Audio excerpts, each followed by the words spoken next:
Kā tu jūties Fashion Weekā vairāk kā modelis, jeb kā dziedātājs komponists? Fashion Weeks ir... Es gribētu teikt, ka mode un mūzika tās ir tādas ļoti tuvas lietas, un tāpēc es sev tā īsti nenodālu, vai tas ir vai esmu kā modelis vai kā dziedātājs. Bet šajā Fashion Weekā ir atšķirīgi tā, ka mēs arī kopā ar DJ L rīkojam afterparty oficiālo un ar digitālo modes žurnālu Parterre. Tad mēs centīsimies radīt tā ļoti modīgu un muzikālu gaisotni. Un, protams, būs arī pauses skats, kurās es piedalīšos. Un Fashion Weeks vispār ir tāds pavasara iesākums. Un pēdējos gadus man ir sanācis piedalīties visos Fashion Weekos, vairāk jau kā modelim. Un līdz ar to tas pavasaris man asociējas ar Fashion Weeku, ar pavasara iestāšanos, pirmām siltajām dienām, kad tur uzvilkt kēdes un ādas jaku.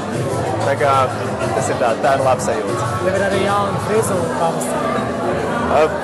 Un krāsa.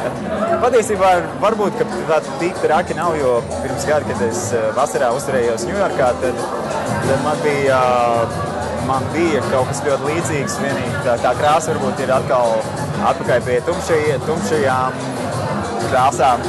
Bet mati ir mati, tu var nozīt, viņa ataugs, cerams.